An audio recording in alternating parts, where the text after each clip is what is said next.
అయితే మొదటిగా క్రిస్మస్ రోజున వచ్చి నేను నా కుటుంబంతో వచ్చి అయ్యగారితో ప్రార్థన చేయించుకుంటుండగా వాక్యం చెప్పినాను అన్నారు. అయ్యగారు ఎందుకు గ్రీటింగ్స్ చెప్తానులేండి వద్దనంటే, లేదు నువ్వు చెప్పాలి, గ్రీటింగ్స్ అన్నీ కాదు, నువ్వు వాక్యం చెప్పాలని.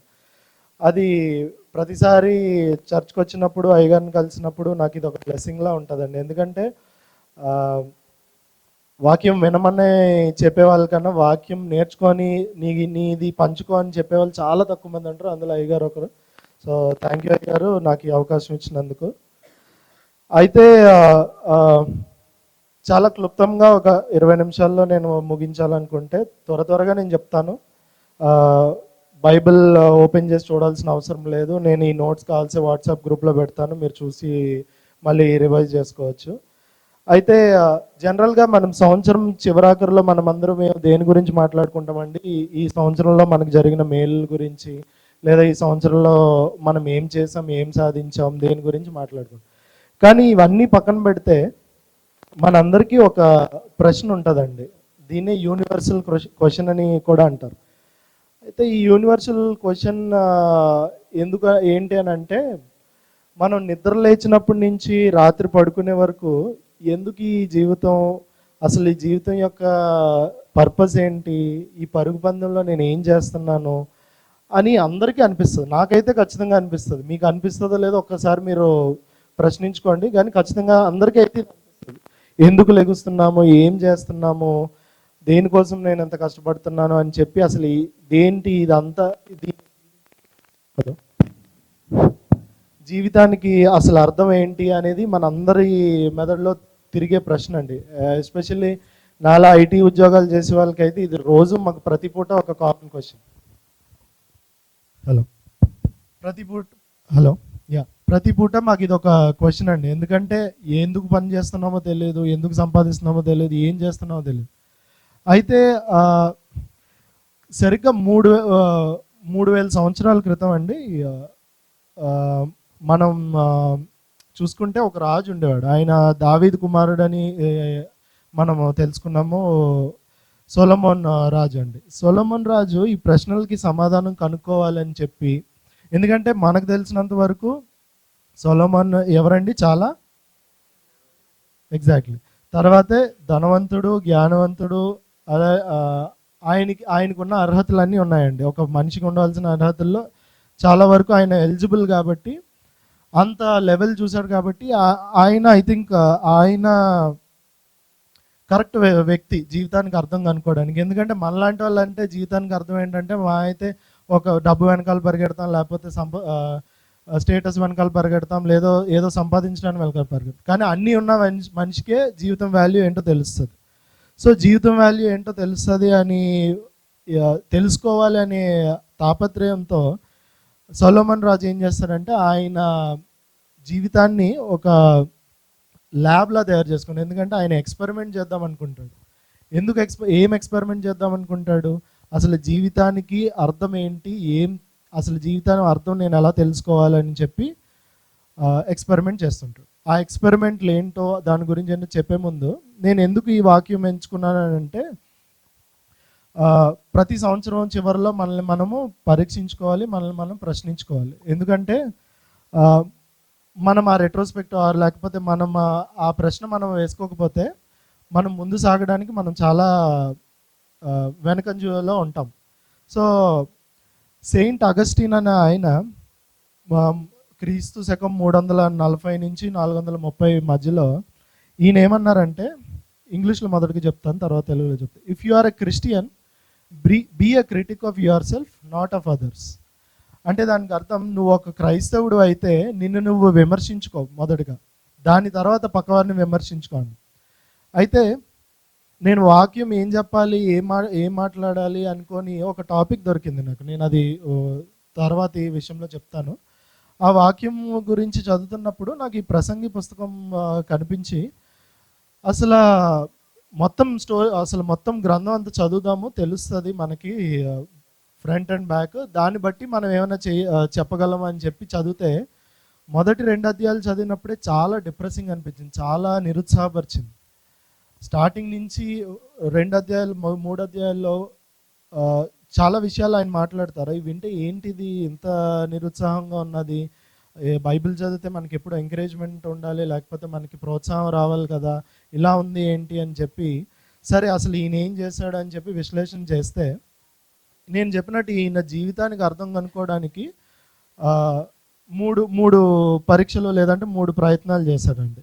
కానీ ఈయన ఏం చేశాడంటే, ఈయన అన్వేషణకి లేదంటే ఈయన చేసే ఎక్స్పెరిమెంట్లకి ఒక లిమిట్ పెట్టేసుకున్నాడండి. ఎలా అంటే మనలాగా మనం ఏం చేస్తామండి, ఏదన్నా చేయాలంటే నా స్తోమతలోనే నేను చేయాలి, నాకు తెలిసినంతే నేను చేయాలి, ఆర్ లేకపోతే నాకు ఇంతవరకు తెలుసు, లేదంటే నా నా రీచ్ ఇంతవరకే, నా నా కాంటాక్ట్స్ ఇంతవరకే, ఇందులోనే నేను చేయాలనుకుంటాం. కాబట్టి అది హ్యూమన్. ఆయన ఒక మనిషి, ఒక రాజు అయినా ఒక మనిషిలానే బతికాడు. కాబట్టి ఆయన కూడా ఏం కండిషన్ పెట్టుకున్నాడు, ఆయన కళ్ళకి కనిపించేవి, సూర్యుని కింద ఉండేవి ప్రతి దాంట్లోనూ ఆయన జీవితానికి అర్థం ఏంటో వెతుకుదామని చూశాడండి. అయితే జీవితానికి అర్థం ఏంటని చూసి ఈ గ్రంథం రచించేలోపు, గ్రంథం రాస్తున్న ఫస్ట్ చాప్టర్ లేదా ఫస్ట్ అధ్యాయంలో మొదటి 2 వచనాల్లోనే ఆయన అంటాడు, ఇదంతా వ్యర్థము వ్యర్థము వ్యర్థం అని అంటాడు. అదేంటి స్టార్టింగ్లోనే ఇంత డిస్కరేజింగ్గా వ్యర్థం వ్యర్థం అంటున్నాడు ఏంటి ఈయన, అసలు ఈయన ఏం చేశాడని లోతుగా చదివితే నాకేమర్థమైందంటే, వ్యర్థం అని అన్నాడు. వ్యర్థం అని అంటే ఇంగ్లీష్లో చూస్తే మీనింగ్లెస్ అని ఉంది. మీనింగ్లెస్ అంటే ఏంటి, అసలు అర్థం లేనిది. తెలుగులో ఏమో వ్యర్థం అంటే వేస్ట్ అని. అయితే అసలు దీనికి అర్థం ఏంటి అని చూస్తే హెబ్రూ భాషలో ఈ పదానికి అర్థం ఏంటంటే హెవెల్ అని అర్థం అండి. హెవెల్ అంటే అర్థం ఏంటంటే, మన స్వచ్ఛమైన తెలుగులో చెప్పుకోవాలంటే పొగ లేదా పొగ మంచు లేదంటే ఆవిరి లెక్క అండి. అయితే ఈయన ఏమంటాడంటే, మన జీవితం మన పరుగు ఎలాంటిదంటే, మనము ఈ హెవెల్ అనే దీన్ని లేకపోతే వ్యర్థం అనే దానికన్నా ఈ హెవెల్ అనే దానిలానే కనిపిస్తుంది అంత. ఎందుకంటే అంతా పొగమంచుతో ఉంది, అంతా ఆవిరితో ఉంది. మనం ఏం చేస్తున్నాం, ఏం సాధిస్తున్నాం అనేది మనకు తెలియదు. ఎందుకంటే మనం ఎప్పుడు ఆ పొగ వెనకాలే పరిగెడుతున్నాం. మనం ప్రతి విషయాల్లో మనం ఆ పొగ వెనకాలే పరిగెడుతున్నాం. అయితే ఈయన చేసిన 3 ఎక్స్పెరిమెంట్లో ఫస్ట్ ప్రయోగం ఏం చేశాడంటే, జ్ఞానం వెనకాల పడ్డాడండి. ఓకే, ముందుగా నేను ఇంకొకటి చెప్దాం అనుకున్నా, మర్చిపోయి. నేను ఈ డిస్ప్లే ఇచ్చిన మెటీరియల్ అంతా నేను చేతులతో రాయలేదు, గూగుల్ ట్రాన్స్లేట్ చేసింది నాకు. నేను ఇంగ్లీష్లో రాసుకుంటే నిద్ర వస్తుందన్న వాళ్ళు ఎవరన్నా స్క్రీన్ చూసి ఎన్ని తప్పులు ఉన్నాయో చెప్పండి ప్రసంగం అయిపోయాక. అయితే మొదటిది ఏం చేశారంటే, ఈయన జ్ఞాన మార్గం పట్టుకున్నాడు. ఈయన జ్ఞాన మార్గంలో ఏం చేద్దాం అనుకున్నాడు, సరే మొత్తం అన్నీ తెలుసుకొని మొత్తం అంతా జ్ఞానం సంపాదించుకొని దాని ద్వారా నాకు జీవితానికి అర్థం ఏంటో తెలుస్తుందని ప్రయత్నించాడు. కానీ ఈ మార్గము వ్యర్థమనే తెలిసింది. అది మీరు చూసే ప్రసంగి 1:18 ఆయన చెప్తుంటాడు. అవును, పర్వాలేదులేండి, సమయాన్ని ఆలోచించుకొని నేను నెక్స్ట్. సో ఒక ప్రయోగం అయిన తర్వాత ఇది వ్యర్థం అని తెలిసిపోయింది, నిరుత్సాహపడ్డాడు. సరే ఇది అయ్యేలా లేదు అని చెప్పి రెండో ప్రయోగం చేయడానికి స్టార్ట్ చేస్తాడు. ఇదేంటండి, ఇది సుఖం కోసం లేదా సుఖభోగాల మార్గం పట్టుకుందామని చూస్తాడు, ప్లెజర్ని వెతుకుతాడు. అయితే దాని ద్వారా ఏంటి, ద్రాక్ష రసము కానీ, భవనాలు కానీ, తోటలు కానీ, సంగీతము, సంపద అంతా సంపాదిస్తాడు. కానీ అయినా కూడా ఏముండదు. దీనికి మనము ఇప్పుడు కాలంలో మనం కంపేర్ చేసుకోవాలంటే, మనం ధనవంతులు చూస్తే అబ్బా వీళ్ళంత ధనవంతులు రా, వీళ్ళకి ఎంత డబ్బు ఉంది, లేకపోతే ఈయన సినిమా స్టారు, లేకపోతే ఒక యూట్యూబ్ స్టారు, లేకపోతే ఈయన ప్రసంగిస్తే కోట్లు లక్షల మంది వస్తారు అని అనుకుంటాం. కానీ వాళ్ళ రీసెర్చ్ ప్రకారం అటండి, ఎవరైతే అంత ధనం చూస్తారో వాళ్ళు చాలా ఒంటరిగా బతుకుతూ ఉంటారు. అయితే సేమ్ ప్రసంగి కూడా మనకి సొలొమన్ రాజు కూడా అదే చెప్తున్నాడు, ఎంత సంపాదించినా ఎంత అనుభవించినా అంతా వ్యర్థమే అని, గాలి కోసం ప్రయాసపడినట్టు లేదా హెవెల్ కోసం ప్రయాసపడినట్టు. అయితే సరే ఇది కూడా కాదు కదా అని చెప్పి, ఇవన్నీ కాదు నా కష్టార్జితం మీద బతకాలి, లేదంటే నేను కష్టాన్ని నమ్ముకొని చేయాలని చెప్పి పని మీద పట్టుకొని ఆయన పని గురించి కష్టపడతాడు. చాలా కష్టపడి ఎన్నో కడతాడు, ఏదో చాలా సంపాదిస్తాడు. అంతా చేశాక అనుకుంటాడంట, ఇదంతా చేశాక ఇదంతా నా వారసులకో లేకపోతే నా తర్వాత వాళ్ళకి వెళ్ళిపోతుంది. నేనంటే తెలివైన వాడిని ఎంత సంపాదించి చేశాను, నా తర్వాత వాడు మూర్ఖుడైతే నేనేం చేస్తాను, ఇదంతా ఏమవుతుంది. సో దీనికి ఏమీ మీనింగ్ లేదు. సో ఖచ్చితంగా దీన్ని ఏమి మనము దీనివల్ల నాకు జీవితం యొక్క అర్థం తెలియట్లేదు, ఇది కూడా వ్యర్థమే అని చెప్పి మొత్తం వ్యర్థం అని చెప్పుకొని అనుకుంటాడు. అయితే దీనికి తోడు ఏమవుతుందంటే దీంట్లో మరణాన్ని అనే టాపిక్ కూడా తీసుకొస్తాడు. ఎందుకంటే నేను చనిపోయాక ఏమవుతుందో మనకు తెలియదు. చావులో కూడా నేను అందరికీ నేను ఎంత తెలివైన వాడిని లేదంటే ఎంత జ్ఞానిని, మూర్ఖులు ఉన్నారు, చావులో ఇద్దరికి సమానంగా ఉన్నది, ఎందుకు ఇది అని చెప్పి చాలా విశ్లేషిస్తాడు. మీరు ఇంటికి వెళ్ళాక టైం ఉన్నప్పుడు ఈ గ్రంథం అంతా చదివితే మీకు అర్థమవుతుంది. అయితే ఈయన పెట్టుకున్న మన స్టార్టింగ్లో ఒకటి అనుకున్నామండి, ఈయన ఒక పరిమితి పెట్టుకున్నాడు. ఈయన పరిమితి ఏంటి? ఈయన కనిపించేది సూర్యునికి ఉండేది. అయితే ఇవన్నీ చూసి ఈయన విసిగెక్కిపోయి ఒక మాట అంటాడు, ఇవన్నీ కాదు, ఒక వ్యక్తి తిని ఆయన శ్రమని అనుభవించి సుఖంగా ఉంటే చాలు, ఎందుకంటే దేవుడు ఇదే ఇస్తున్నాడు, జీవితానికి అర్థమేం లేదు, మనం ఎంత కష్టపడినా మనం తిని మన లైఫ్ని మనం గడిపితే చాలు, సో దీన్ని మించిన గొప్పది ఇదేం లేదు అని చెప్పి ఈయన కంక్లూడ్ చేస్తాడు. ఈ 3 ఎక్స్పెరిమెంట్లు అయ్యాక తీరా చూస్తే ఈ గ్రంథం చివరిలో మనకి టోన్ మారుతుంది. సొలొమన్ రాజు చెప్పేది కాకుండా ఇంకొక వ్యక్తి సమరైజ్ చేస్తున్నట్టు అనిపిస్తుంది. ఆయన ఏమంటాడు, ఇవన్నీ కాదు, అసలు నువ్వు తిని నువ్వు సంపాదించుకున్నది ఉండి ఆనందంలో ఉండటం కాదు, అసలు దీనికి అర్థం ఏంటంటే దేవునికి భయపడి ఆయన ఆజ్ఞలు పాటించు, అప్పుడు నీ లైఫ్ బాగుంటుంది, అంతా బాగుంటుంది అని చెప్తుంటారు ఈ గ్రంథంలో మీరు చివరి అధ్యాయాలు చదివితే. అయితే మనం ఆలోచించుకుంటే ఈయన పెట్టుకున్న కండిషన్ ఏంటండి, సూర్యుని కింద కంటికి కనిపించేదాన్ని చూసేది. అయితే సమాధానం ఎక్కడుంది? సూర్యుని పైన ఉంది.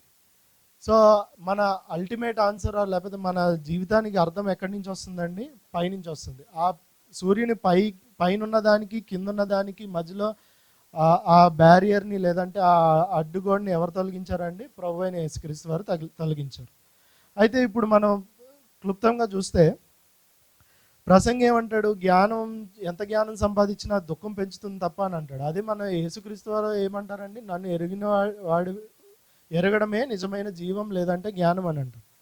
అయితే మన కొరతలు ఎంతవరకు తీరవు అని చెప్పి రాజు అనుకున్నప్పుడు, కానీ మన కొత్త నిబంధనలోకి వచ్చేసరికి ఏమని తెలుస్తుంది అంటే నేనే నీ సంపూర్ణ ఆనందం అని మనకు తెలుస్తుంది.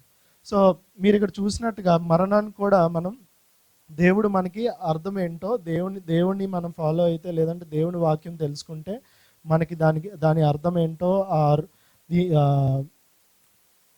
మన జీవితానికి సమాధానం, మన జీవితపు ప్రశ్నకి లేకపోతే యూనివర్సల్ క్వశ్చన్కి సమాధానం ఏంటో అనేది మనకు తెలుస్తుందండి. అయితే సరే, ఇదంతా మనం ప్రసంగి గ్రంథం గురించి ఏం జరిగిందో ఏంటో అనేది మొత్తం తెలుసుకున్నాం. సరే, మనం అందరూ ఇప్పుడు ఏ సిచ్యువేషన్లో ఉన్నాం? కొత్త సంవత్సరంలోకి అడుగు పెడుతున్నాం. కరెక్ట్గా నా కళ్ళ ముందు చూస్తే 5 నిమిషాలు ఉంది. 5 నిమిషాల్లో మనం కొత్త సంవత్సరంలోకి అడుగు పెడుతున్నాం. అయితే సొలొమన్ రాజు తెలుసుకున్నట్టు మనం ఎంత జ్ఞానం సంపాదించినా ఏది చేసినా అయితే మనం ఈరోజు మూలవాక్యం చదివినప్పుడు మనకు ఒకటి తెలిసిందండి, ప్రతిదానికి సమయం ఉండదండి.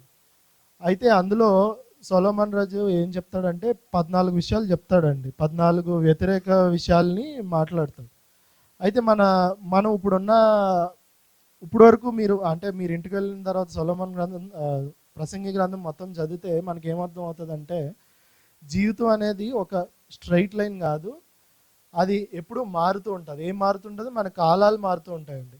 ఎందుకంటే ఇప్పటివరకు చెప్పిన సాక్ష్యాల్లో మీరు ఆలోచిస్తే భూషణ్ మాస్టర్ గారు చెప్పింది కానీ, పాండవులు గారు చెప్పింది కానీ ఏం చెప్పారు? ఒకటి అనుకున్నాం, అది అవ్వలేదు, బట్ దాని తర్వాత టైంలో అది జరిగింది దేవుని కృప వల్ల. సో ప్రతి విషయంలో ప్రతి మనిషి ఒక్కొక్క టైంలో ఒక్కొక్క కాలంలో ఉంటామండి. ఒకరికి దుఃఖకాలం అవ్వచ్చు, ఒకరికి సంతోషకాలం అవ్వచ్చు, ఒకరికి వేరే కాలం ఏదన్నా అవ్వచ్చు. అయితే ఈ కొత్త సంవత్సరంలో మనం అడుగు పెడుతున్నప్పుడు 3 విషయాలు నేను మాట్లాడాలనుకున్నా అండి. అయితే కాలాన్ని మనం నిర్ణయించలేమండి, మార్పు జరుగుతూనే ఉంటుంది. ఎందుకంటే సొలొమన్ రాజు అదే చూశాడు, అయితే మనమందరం అదే చూస్తాం. ఎందుకంటే మా కుటుంబంలో గత 3 నెలలుగా మా తల్లి గారికి ఉన్న అస్వస్థత వల్ల మేము చాలా కష్టం చూసాం. కానీ ఇదే నడుస్తుందా అంటే ఆవిడ ఇలాగే ఉంటుందంటే లేదు. మాకన్నా ఎక్కువ ఆవిడకి ఆ విశ్వాసం ఉంది, మాకు ఉన్నది.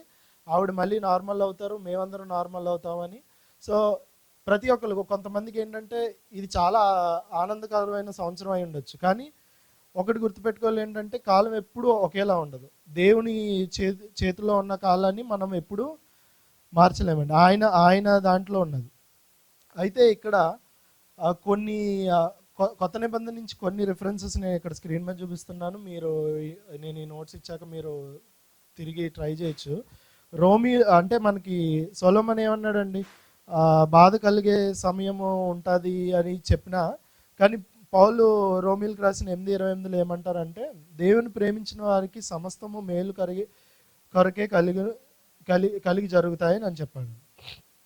అలానే గెత్సేమన్ తోటలో కూడా యేసుక్రీస్తు వారు కన్నీటి ప్రార్థన చేశారు. ఆయన కూడా కష్టకాలాన్ని చూశారు. సో దీన్ని బట్టి మనం ఏం చేసుకోవాలంటే కాలం అనేది మన చేతుల్లో ఉండదు, అది ఎప్పుడూ మారుతూ ఉంటుంది అని మనం తెలుసుకోవాలి. ఎందుకంటే ఇప్పుడు మనం ఉన్న సీజన్స్ కూడా అలానే ఉన్నాయండి. వర్షాకాలంలో ఎండ వస్తుంది, ఎండాకాలంలో వర్షం పడుతుంది. సో ఏది మన చేతుల్లో లేదు. బట్ ప్రతి కాలంకి దేవుడే మనకు తోడే ఉన్నాడని మనం తెలుసుకొని ముందుకు సాగాలండి. అయితే రెండో విషయం ఏంటంటే దేవుడు మనకి నిత్యత్వము అనే లంగర్ని మనకి ఇస్తున్నాడండి. అయితే టైం ఎంత? Okay, wish you happy new year. But ఒక 2 ముక్కల్లో ముగిస్తానండి. సో మనకి శాశ్వతము అనే లంగర్ని దేవుడు మనకి ఇస్తాడండి. దాన్ని బట్టి మనం ఏం తెలుసుకోవాలంటే మనం ఇక్కడ ఉన్నది లోకరీత్యా ఉన్న విషయాల గురించి కాదు, లోకరీత్యా మనం సాధించే వాటి కోసం కాదు. మన నిత్యత్వం వేరే ఉన్నది, మన శాశ్వతమైన దానికోసం మనం ఇక్కడికి వచ్చాము. దేవుడు మనల్ని నడిపిస్తున్నాడని మనం ఈ కొత్త సంవత్సరంలో అడుగు పెడుతుండగా ఇది మనం తెలుసుకోవాలండి. అయితే ఏడుపు కాలం ఉన్నా అది ముగియను అని దేవుడు కూడా వాగ్దానం ఇచ్చాడండి. అయితే మనం చివరగా ఒక విషయంలో మనం ఏం తెలుసుకోవాలని అంటే ప్రస్తుతం లేదా మన ఫ్యూచర్ని ఒక వరంగా మన దేవుడు మనకి ఇచ్చాడని మనం తెలుసుకోవాలి. ఎందుకంటే మనము ఏమి చేయలేము కాబట్టి ఈరోజు దేవుడు ఇచ్చిన చిన్నవాటిలో చూసి మనం ఆనందపడాలని చెప్పి సొలొమోన్ రాజు కూడా చెప్తున్నాడండి. అయితే రేపటి గురించి మనం చింతపడకూడదు కదా కూడా అని చెప్పి మనకి వాక్యం చెప్తుందండి. క్లుప్తంగా ముగించాలంటే కాలం మన చేతుల్లో ఉండదు, శాశ్వతము ఆర్ ఎటర్నిటీ అనేది దేవుడు మనకి ప్రొవైడ్ చేస్తున్నాడు. అండ్ ఇంకొకటి ప్రజెంట్ ఆర్ ఫ్యూచర్ని మనకి బహుమానంగా వచ్చింది కాబట్టి మన ఈ కొత్త సంవత్సరంలో అడుగు పెడుతుండగా మనము ఇది పట్టుకొని కొత్త సంవత్సరంలో ఏ కాలం వస్తుందో మనకు తెలియదు. కానీ ఏ కాలం వచ్చినా మనం దేవుడిని నమ్ముకొని ముందుకు వెళ్ళాలని చిన్న మెసేజ్ నేను ముగిస్తున్నానండి. Thank you.